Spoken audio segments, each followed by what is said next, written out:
everybody, and welcome to the Unhitching Hour, episode 8. How the law works when your relationship doesn't. My name is Reed Aronson. I'm a matrimonial lawyer here in New York City. And I'm Vanessa Aronson. I'm Reed's wife, but I'm not a lawyer. And so on the show, for those of you who don't know, we try and talk about family law, matrimonial law, divorce law, to give a bit of an overview to people so that if anybody is either in their own lives or maybe the lives of their friends or family going through some major life event, some life change, and just wants to have a little bit of a better idea of what's going on in the law and how the law is going to work for them or you know, how to try and navigate that. Again, I'm a lawyer. My name is Reed here in Manhattan. Again, the Unhitching Hour, if you have any, want to ever get in touch with us, have any questions about today's show, you can either go on the Facebook Live and give a comment, or you can send us an email over here. That's unhitchinghour@gmail.com.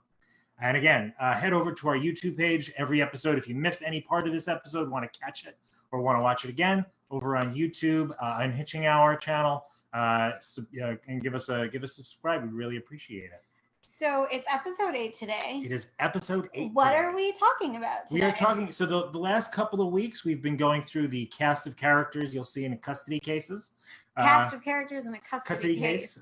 Alliteration is wonderful.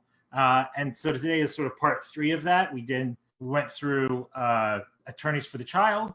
We went through forensic evaluators. And today we're going to be talking about parenting coordinators. So for anyone who's tuning in for the first time, what do we do here, and why the heck am I here, the non-lawyer? So the way that we like to go through things is I will show you and the audience a case, a real case that really happened.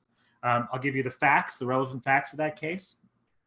And then I'm going to ask you, Vanessa, how you think that case should turn out, using not because you're not a lawyer, but using your sense of fairness, of equity, of what ought to be done, of common sense. Okay. And then we'll talk about it a little bit. Maybe I'll give you some facts and figures, and we'll maybe discuss if you have any questions about what the facts are. And then I'll tell you what happened, and we'll sort of discuss how it works in the context of a custody case generally. Okay. All right? All right. So for just a little overview, and you might be seeing it on the Facebook page, but a parenting coordinator, in short, is somebody who's brought in to help parents who can't make decisions together try and make decisions together.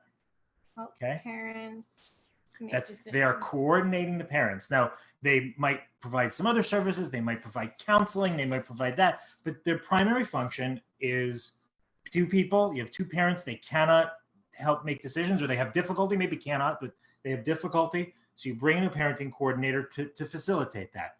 Parenting coordinators can be lots of different kinds of people. You've seen with psychiatrists, psychologists, social workers, lawyers are sometimes parenting coordinators. So unlike forensic evaluators, where they're always mental health professionals, people who can be parenting coordinators are a little more varied. Oh, interesting.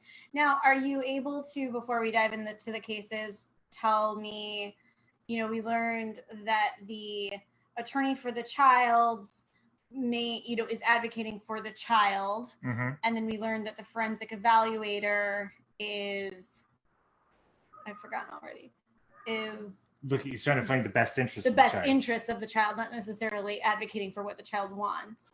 Are you able to share a parenting coordinator? Do they have a side? A parenting it depends on their mandate. They don't have a side. They are supposed to basically help execute the parent's will, if that makes sense. Okay. And then how is this, if it's about decision making, is this similar or different than a mediator? Or are they a type of mediator? It's a kind of mediator. Okay. Right? It's a kind of mediator. Okay.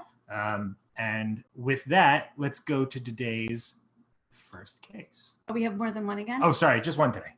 Actually not. So today's first and only case. First and only. All right.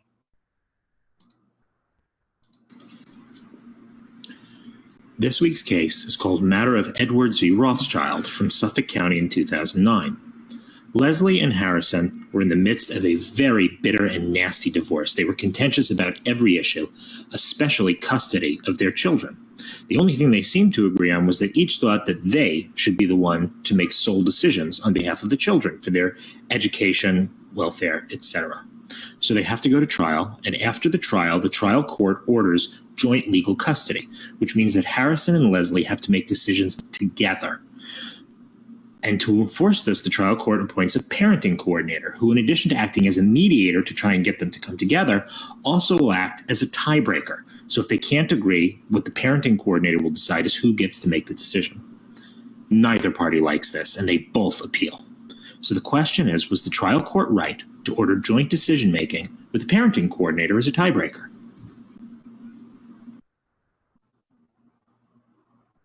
Okay. Huh. Okay. So pretty simple, straightforward. These two parents they don't get along. They're very contentious. They each want custody. And the judge says, you know what? I'm going to make you make decisions together.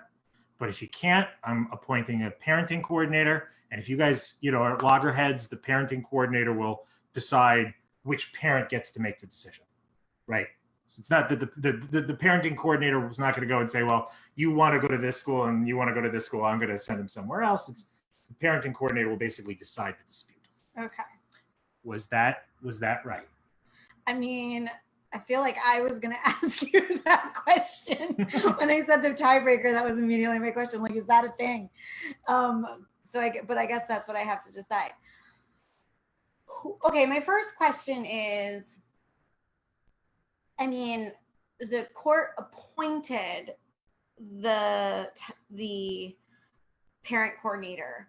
Did they appoint a specific one, or do the parents have any say in who becomes the parenting coordinator? It doesn't say. It does say the court appointed the person. I don't know whether the parties were consulted on who that person would be. It doesn't say it in the decision. It's just that the trial court said, this person's your parenting coordinator. Here's what the parenting coordinator is going to do. They're going to try and help you mediate. And if you can't mediate it and you need it, he'll make he or she will make the decision. Okay. And then when they appeal, are they appealing the specific person who's the parenting coordinator, or are they appealing that they need a parenting coordinator at all? Each of them is appealing because each of them wanted sole decision making. Each of them said, I should be the one who gets to make decisions, and it shouldn't matter what the other parent thinks. I should get to make that decision. Okay. So that's not what the judge does. The judge says, no, you're going to have to make decisions together. So they both appeal, both saying, no, that was wrong. I should get to make the decisions. We shouldn't have to make them together. Okay. So, thinking back on my previous weeks, where, I now know that the judge is considering sort of a holistic totality of the information. Is that a word? Just keep using long words. That'll stretch things out a little bit. Well, but the judge is looking at the whole picture, right? Or that's the judge's best interest of the child mandate to Always. look at the whole picture for the best interest of the child. Mm-hmm. I also know that absent something egregious, sort of New York State believes that generally the best interests of the child are when they're involved with both parents.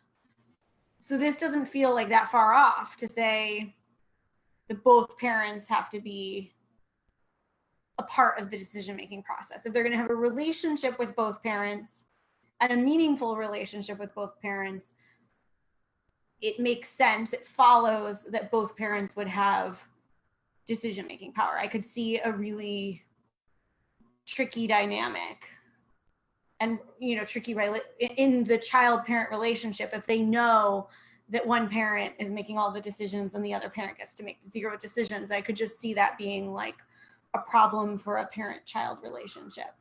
So,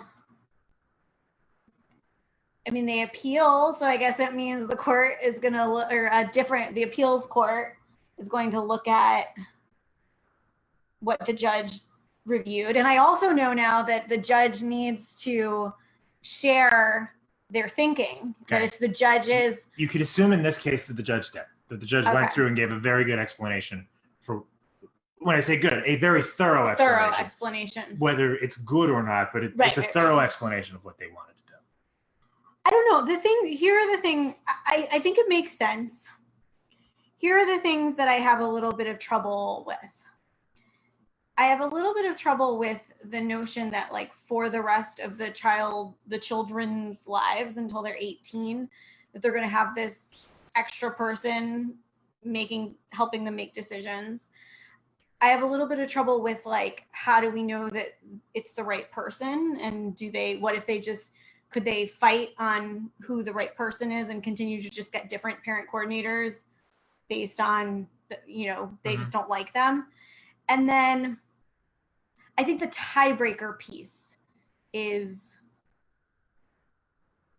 a little difficult for me. Like, I understand saying, no, you have to make decisions together and you're going to have to come up with a system, a decision-making protocol to make decisions together, whether that be dividing the topics that you're making decisions on. You make decisions on education, I make decisions on health, or weighting sort of the votes between the two of them on different things. There's something about, like, a stranger who's not a part of their family being, like, the third vote that feels a little bit strange. So I don't know. I'm serious. I guess I'm talking myself into saying I agree with the parents. Not that they should necessarily have sole decision-making power. I think that they should definitely share decision-making power, but I'm uncomfortable with the notion that this parent coordinator is the tiebreaker. I feel like there should be other ways that they have to work through decisions that aren't just like a democratic vote with a third person who's not part of the family. So you're very close to how this turned out. See, am I getting better? You're very close. and this is a thing that's frankly somewhat unique to New York. Unique New York. It's somewhat unique to New York. In many states that I'm aware of, I think most states, there is a presumption that parents will make decisions together. Okay. That if there's a trial, unless one of the parents shows that the other is somehow unfit or has terrible judgment or something along those lines, there's a presumption that the parents will make decisions together in some kind of arrangement, whether it's, they just have to talk for a very long time before they can do it or something along those lines. New York is not that way. Wow. Yes. The view in New York is that if you have parents like this who are contentious and who can't come up with decisions, it can't be in the child's best interest to force these two people to constantly have to decide everything jointly. Wow. Because it's a recipe for conflict, it's a recipe for delays, and it's a recipe for bad decisions being made, right? Because you're going to end up with this, rather than a collaborative process, you're going to just end up with people fighting and constantly going to court. Okay. And so basically what that means is that if you're the kinds of people who are going to have a trial in front of a judge, you're almost never going to qualify for joint decision making. Okay. Right? So in any case where there's so much conflict that they're at a trial, but almost any case where there's so much conflict that they're having a trial, the courts in New York say the judges, you have to award decision making to somebody. Sole decision making to one person or the other. Wow. Now, there's some caveats to that I can explain a little later. So now that said, a judge can, if they want to, say, look, I still think that both parents should at least be involved. Mm-hmm. I still think that both parents should have something to say. So I'm going to order a parenting coordinator. I'm going to order that you consult with that person in good faith. I'm going to order that you, if there's any big decision, that you sit and you have a talk with them and you follow whatever discussions they want and you give them information if they need. But at the end of the day, the judge needs to pick one parent or the other and say, okay, at the end of the day, after you've done that, you make the decision. It can't be, we're going to leave it up to a third party, right? Because theoretically, that should be the judge who's doing that. Right. That should be the court that's making that decision. And the court can't say, I don't want to do my job, you do it. So in this case, the problem was not the appointment of the parenting coordinator. It was giving that person tie-breaking authority. Okay. Right. And what the appeals court said is, that's no good. You can't do that. You needed to make a decision one way or the other. And for reasons that we didn't talk about in the facts, the appeals court said the father in this case should be the one who makes the decision. Wow. Because there was all sorts of, again, not necessarily relevant to the issue that we're talking about, but for a number of reasons they felt like the father had shown that he was the better decision maker, so therefore he got it. So this is interesting because, again, my notion about divorce from either growing up and talking to people who got divorced or TV and film was that what parents are fighting over is sole custody, right? Like that's what's usually in movies and TV shows. It's like, I don't want him to take my child away from me, or I want sole custody, or you hear people say like, who has custody? Yeah. And what I've learned is like that's a pretty outdated notion at this point, that in the vast majority of cases, custody is pretty even. But now you're telling me that in New York State, at least, that there are a lot of cases where what they're fighting about isn't custody, it's decision-making power. Two different kinds of custody, right? So there's two different kinds of custody. Okay. When we talk about custody in my field, when we use the word custody, we're talking about two things. We're talking about access, which is what we were saying when Like everything physical access. How many hours a week do I spend with this kid, right? So that's called physical custody or residential custody, or lots of different, but it's access, time with the kid. And then there's custody that's called legal custody, which is decision making. Who gets because the rights of a parent, it's like anything else, right? There's a bunch of different rights involved in being a parent. There's the time that you get to spend with the kid, deciding where the kid, and making decisions on the kid's behalf that the child is too young to make at this point. And by the way, when I'm talking about this, understand I'm not talking about like every day-to-day decision. I'm not talking about what the kid eats for dinner. I'm not talking about whether the kid wears a pink shirt or a red shirt or an orange shirt. I'm talking about big decisions: medical care, education, religious upbringing, right? Those are the big ones. And there are some smaller, things like extracurriculars and things that fall into one of those buckets. But those are the big three that when we're talking about decision-making and what a court is going to decide, it's those things. And in New York, they have made a policy decision that if you can't agree, if you can't come to terms, we're going to have to pick one or the other. Now, again, there's some caveats to that. One of the things that some courts will do is they'll look at it and they'll say, look, if either of these guys they're at such loggerheads that if we give decision-making power complete to one parent or the other parent is going to get totally frozen out.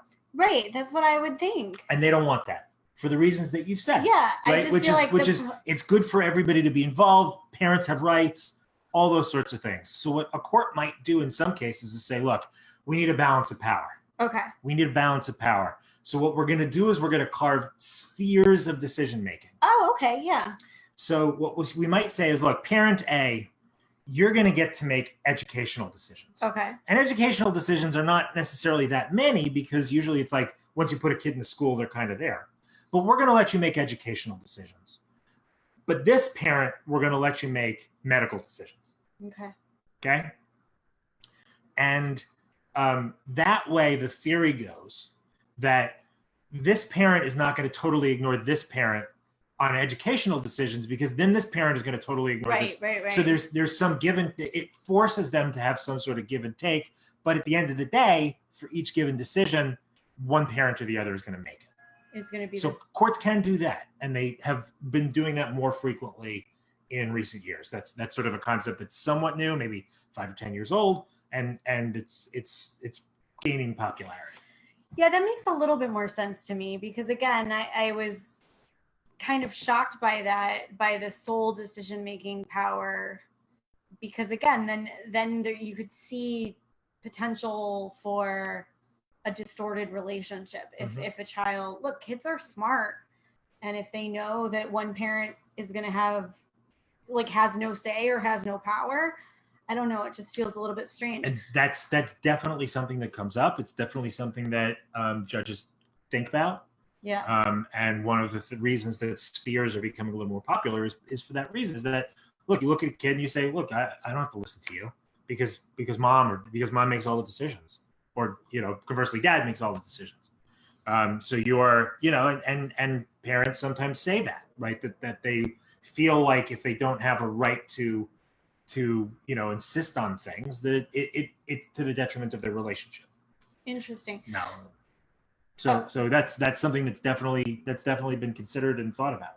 So, and then here's a question. I'm assuming because you separated them out, I had to write this down, the custody, the physical and residential custody versus the legal custody, the decision-making custody. I assume then that the decision-making custody does not have in their sphere the ability to decide physical. No. That feels like no. There'll be an access schedule, right? Yeah. So that'll be physical custody. Like that's over. And that's separate from. And then there'll be a decision making. Now, often they'll go together, right? Like in most cases, if one parent is going to have the lion's share of the time with the kid, it's more likely, not certain, but more likely that parent's also going to have the decision making. But but it's not like, well, I have all of this. Like I said, it's the decisions that we're talking about are medical care, education, religious upbringing. Those are the decisions that we're talking about. And frankly, with religious upbringing, you're going to have one, right? That's a decision that's going to get made once. Now, there's going to be maybe minor gradations. Do we have a really nice bar mitzvah or do we not have such a nice bar mitzvah? Are we going to do we go to this Episcopal church or that Episcopal church, right? Those sorts of things might be made as the kid grows up. But usually there's going to be a decision made when the kid is pretty young and courts are going to tend to stick with that, right? So if you've got a 5 or a 6-year-old and the parents had spent the first 6 years of their life raising the kid Catholic, for example, we're Roman Catholics, just because they get divorced, most of the time, the judge is going to say, look, that's the decision you made. And just because you're divorced now, I'm not going to start changing that. Okay. But it's still one of the sort of the 3 pillars of decision making. Okay. So here's a question. You said New York is unique in this way. I don't know if it's unique, but it's unlike most other states. Do you have a sense? I mean, I know we have people watching from other states, and you can't necessarily run through all 49 other states. But are you able to share sort of a sense of what those that aren't New York are like? There's a presumption of joint legal custody. That's the presumption in most states that I'm aware of. And parenting coordinators, is that a thing in other states? Parenting coordinators are a thing in other states. I don't know if they're sort of routine. Again, I can only speak to New York in terms of like the practice and the constant things. You should, by the way, you should always understand that this is, the purpose of this is for education. I'm not your lawyer. I can't give you legal advice through the Facebook. I'm just trying to sort of say for educational purposes here. So you should always speak to a lawyer if you have one of these issues. But my understanding is that in other states, it's you go joint is the presumption, separate only if there's some issue with one parent or the other. New York is just doesn't that work that way. Now, the other thing to remember is what I'm talking about are situations where there's conflict, right? Where the parents can't get along well enough that we have to go to a trial in front of a judge, which is not ideal. But parents can agree, and parents often do agree to have a parenting coordinator and to give that person tie-breaking authority. Really? Yeah. Okay. Now, it makes sense, right? You don't want to have to go to court, right? If 2 parents disagree on anything, on whether, look, the kid wants braces and you're not sure if the kid should get braces. That's not something we want to go to the court about. Courts are expensive. They're time consuming. They take forever. And, judges have a limited amount of time, and they're not necessarily going to say, look, this is, they're often dealing with very serious issues, right? So they're not always going to be able to come in and say, okay, well, I think the kid should do tennis on Saturday and fencing on Sunday, right? Tennis instead of swimming and fencing instead of rugby, right? That's not something that a judge is really going to want to get into, but it's still a decision that has to get made. So it's often in the parent's interest to have somebody. And sometimes that'll be a parenting coordinator, but sometimes there'll be other people that might be vested with the tie breaking, right? So an agreement might say, for example, the child's principal will decide these educational issues. Wow. The child's pediatrician will decide medical things. And by the way, when I say decide, it's always about picking between what the 2 parents think. Right. Right. It's never going to be, I want some third crazy option. Or if they do, at least one parent will have to agree. It's not, the parents are not sort of delegating all power to the parenting coordinator or to the pediatrician or to the principal or to the teacher or to the hockey coach or whoever. It's that they're saying, look, we can't get along. We can't come to an agreement. So we need you to sort of say who you think is better, and we'll follow that. And by the way, most of the time, even when you have that, there is very often a sort of a savings clause that still lets somebody go to court if they really think that the decision that's going to be forced by the parenting coordinator or by the other decision the other tiebreaker is really wrong. Okay. So there's always that escape valve. There's always that. And by the way, I'm not even sure if that wasn't included in an agreement, if that would be enforceable. I think you can always go to court. Now, if you're asking me, well, Reed, like, let's say we're talking about whether the kid is going to play hockey or tennis, right? And there's a parenting coordinator in place and the parenting coordinator makes a decision. Like, is that really something that you're going to want to go to a judge about? Almost certainly not. And in most cases, something like that, if you're talking about something along those lines, most cases, in my experience, judges are going to want people to work things out. Okay. They're not going to want to have a hearing on whether the kid is a fencer or a tennis player, right? It was hockey or tennis. Sorry, I keep changing the sports. Whether the kid gets, they're not going to want a hearing about whether the kid goes to this private school or this private school. Right. Because it's not something, frankly, that judges are going to feel like, why is that decision I should be making?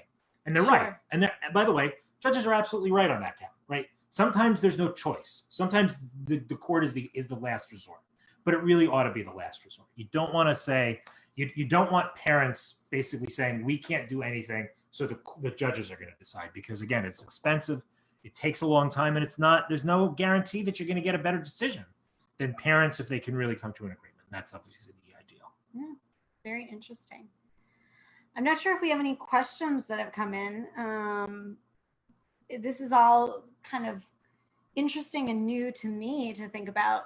Now I'm thinking of, if you know that your child's principal has tie-breaking power, are you extra motivated to make like really good cookies for the bake sale? Well, look, honestly, that's a thing that will happen in cases that I've seen. Not making cookies for them, but we will have certainly claims and allegations that whoever the decision maker is, that one of the parents has been trying to sort of curry favor with them. Yeah. It's something that comes up, and it's look, I understand the impulse to feel that way if let's say that you're a parent and it feels like every time there's a dispute, you lose every single time. Right. I understand the impulse. And now I'm not saying the impulse is correct, but I understand the instinct and the impulse to feel like it's not fair. It's because, my husband has been nice to this guy, or because my husband is, or my wife is a big shot, or because, they're whatever, or just because, they're whatever. It's some notion that there's a bias there, or an attempt to ingratiate themselves. In my experience, it's usually more, a belief than the fact. I think that generally people who are given that authority and are willing to take it want to do what's best for the kids, and that's really what their focus is. But it's a thing that comes up, certainly. It's and can create complications when your goal ultimately is not to have tiebreakers. Right. It's for parents to be able to come to an agreement. But if they feel like they're being, treated poorly, it can sometimes sour that relationship. Right. Actually, you just brought up something. I'm assuming that additional tiebreakers have the right to not sign on as a tiebreaker. So the principal can be like, no, thank you. I don't want that. And that's the thing that comes up, which is often why sometimes it's the parenting coordinator who we say should do it, because a lot of the time, like a teacher or a sports coach or a coach or a whatever, they're going to say, look, I don't want to, I don't want to get into that. I don't want to get in the middle of this. So usually you want somebody who you're paying for that, to do that, exactly that, and who has experience doing exactly that, and has some credibility as a parenting coordinator. You shared that parenting coordinators can come from a variety of backgrounds. Mm-hmm. Is it typical for a parenting coordinator to stick with a family for the long haul? Usually you want them to. Okay. Now there's usually provisions if it's an agreement. There's usually provisions in the agreement for what happens. People retire, people move, people change, or relationships sour. And they say, look, I think for whatever reason, my ability to really help you mediate is not there anymore, because I think that there's some challenges on maybe one side or the other. Yeah. And usually then there will be provisions for how a new parenting coordinator gets selected. Interesting. But no, the idea is for them to stick around. I have cases where there's been a parenting coordinator for the entirety of the children's young lives. Obviously, once the child is 18, they make their own decisions. But 5, 10, 15 years that you could have a parenting coordinator and the same person in place. Wow. And look, hopefully you don't deal with the parenting coordinator that Right. much, because you either come to an agreement or there aren't really that many decisions that have to get made because it's, kind of on autopilot. And, look, one of the more common things is if medical decisions, but if the kid is healthy and doesn't have any really big problems, right? And you don't have an issue with the pediatrician, there aren't really any. You bring them in every year. If they get a cold, you bring them in. It's not like anybody's going to say, well, I don't want them getting antibiotics or that kind of a thing. So, hopefully you don't have too many of these decisions. But for families that do, you can, parenting coordinators can be a really big part of a child's life, frankly. And it's strange to say that because they might never actually meet the kid. Oh, well, so that was actually the question that just came in. Do the children know the coordinator, and do they talk to the child directly? It really depends. In my experience, no. Is that the parenting coordinators are really to deal with the parents, not to deal with the kids. Now, sometimes they might have to hear from a kid to help them make a decision. They're going to want to know, like, for example, they're going to want to know if the 13-year-old kid wants to play tennis or be a fencer, right? They're going to want to know that, but usually they're going to try and find that in a way that doesn't insinuate themselves too much into the individual kids' lives, even if they're maybe getting a report from them now and then. Okay. It's not like the forensic or the attorney for the child. Right. The attorney for the child is always directly coordinating with not coordinating. It's always directly speaking with the children. Forensics are going to have a number of times that they're going to try and talk with the children, either with the parents present or not. Parenting coordinators are really about the parents. It's really about helping the parents come to a decision. And while that will include necessarily what the kids want, it's not to the same degree as the other two people that we've talked about. Do they know that that there's a coordinator that exists at all? It's an interesting question. I think the answer to that, I'm trying to sort of go through the litany in my head of cases. I think the answer to that is yes, because sometimes, frankly, if parents don't agree, right? The kid comes and says, I want to play baseball. I'm 10. I want to play Little League. And they go to dad or they go to mom and they say, well, why can't you just sign me up? And at some point you have to have that conversation with them to say, look, mommy and daddy have a process, that we're not together anymore, which means that, we have to follow some rules and we have to follow some guidelines. And one of the guidelines is that if we can't agree, we have to go and there's this man named blah, blah, blah, who will help us make a decision. Wow. It's a difficult conversation for a lot of reasons.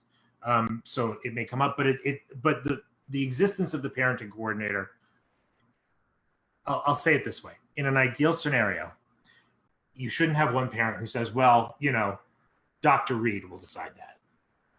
Right. Okay, Dr. Reed, we'll have to ask Dr. Reed. Right. You don't, for the same reason, right, you don't want to, right, when you were talking about undermining one parent, if it seemed like that person doesn't have any power, doesn't have any decision-making authority, I think there can be a danger in that too, if you basically tell the kid, oh, well, the person who really matters is the parenting coordinator. And that's never how it's supposed to be. Even in the best of, or the worst, the most contentious, right? We have a parenting coordinator. It's still not supposed to be, well, the parenting coordinator is the one who makes the decision. Right. So here's another question. And I think maybe I know the answer to this, but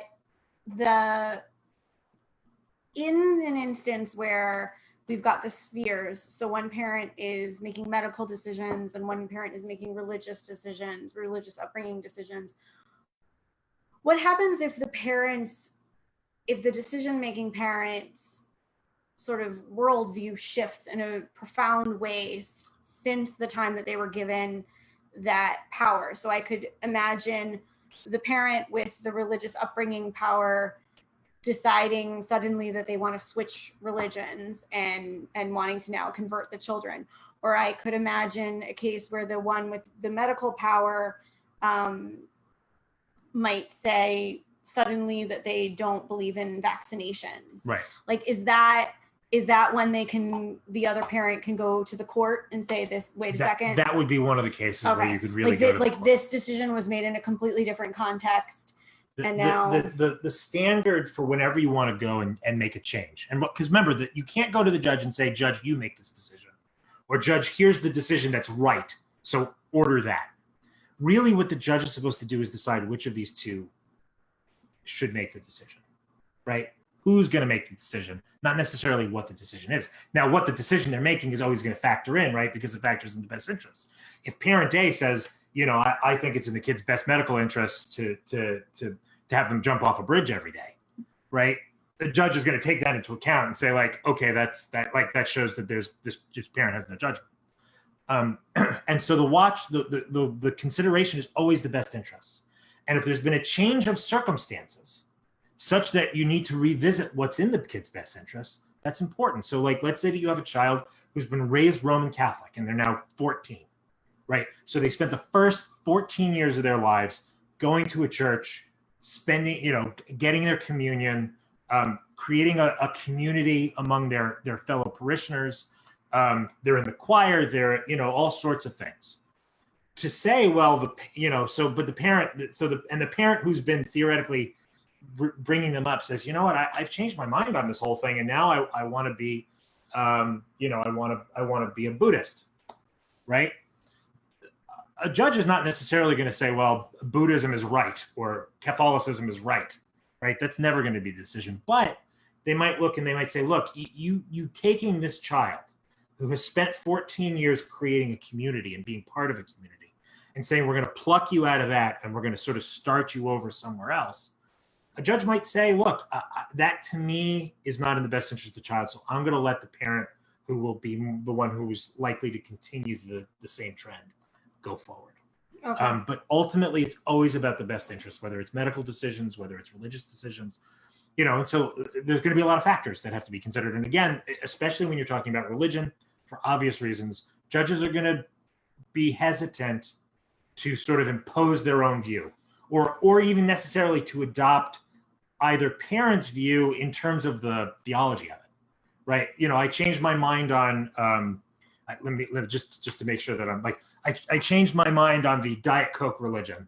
I used to be a great adherent to Diet Cokeism, but I've realized that in my view, they're praying to a false god, right? A judge is not going to want to get into the decision of whether Diet Cokeism is praying to a false god, but they might get into say, look, Diet Coke is a perfectly nice religion, right? There's nothing abusive that goes on in the Diet Coke church, and I'm not going to.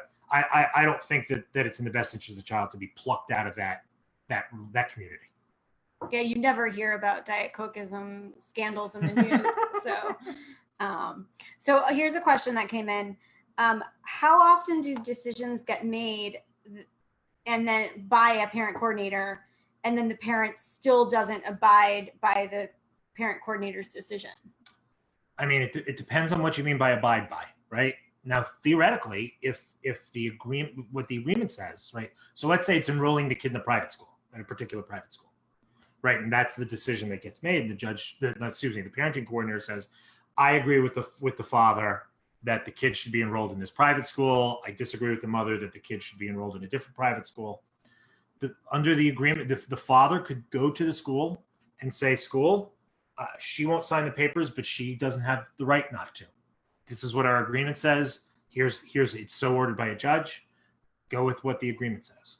Now she might be going to the court, in which case you'd have a different situation. But if she doesn't do that, if she doesn't get the court to overturn the decision, the agreement is what holds. And in my experience, and I'm sure that it's not universal. I'm sure that there are issues and difficulties, especially if you're talking about medical care, right? Like I understand why a doctor might be hesitant to put a kid through a medical procedure that hasn't been agreed to by both parents, right? If there's one parent who's screaming, don't do it, I understand why that might be challenging. But in my experience, if there's an agreement, if there's a court-ordered custody agreement, and this is what it says is supposed to happen, they follow it.